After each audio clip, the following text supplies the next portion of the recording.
আসসালামু আলাইকুম প্রিয় ভিউয়ার্স, আজকে আপনাদেরকে জানাবো ব্রয়লার মুরগি সম্বন্ধে। আসলে এখানে মাচাঙের উপরে কেন ব্রয়লার মুরগি পালন করা হয়?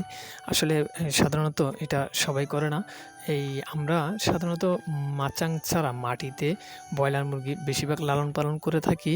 আসলে মাচাঙে ব্রয়লার মুরগির লালন পালন করার সুবিধা হচ্ছে যে আপনার রোগ ব্যাধি কম হয়। মাচাঙে যদি আপনি লালন পালন করেন রোগ ব্যাধি অত্যন্ত কম হবে, আর আপনার ওয়েট খুবই বৃদ্ধি পাবে। এই ক্ষেত্রে আমরা মাচাঙে সুবিধা একটু বেশিই পাই।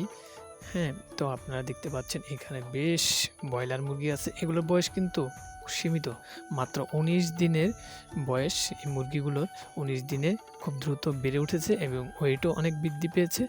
তাই আমি বলব যে মাটি থেকে আমরা যদি মাচাঙে যে কোনো জিনিস, সেটা হোক ছাগল অথবা মুরগি, এগুলো ক্ষেত্রে আমরা কিন্তু রোগ ব্যাধি থেকে মুক্তি পাবো।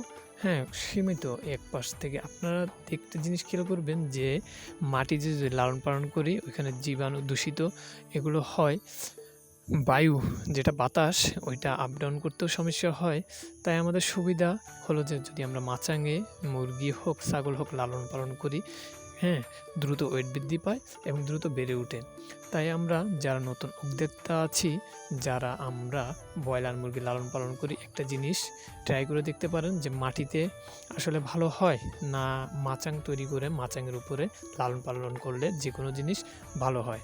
আর একটি বিষয় হলো যে আপনারা যারা ব্রয়লার মুরগি ফার্ম করেন, ফার্মের আশপাশে যে কোনো গাছপালা লাগিয়ে দিন, যাতে এই ফার্মটা অনেক ঠান্ডা থাকে, যাতে মুরগির শরীরে সরাসরি তাপ না লাগে।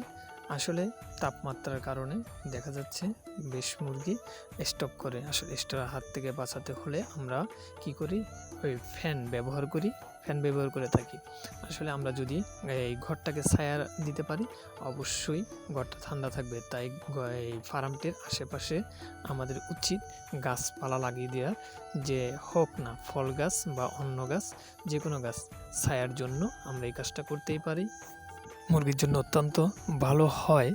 আমরা যারা নতুন উদ্যোক্তা আছি তারা একটু ট্রাই করে দেখতে পারি মাচাঙের বিষয়টা নিয়ে।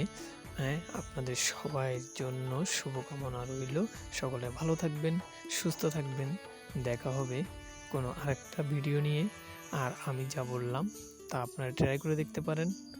সকলে ভালো থাকবেন, সুস্থ থাকবেন। আল্লাহ হাফেজ।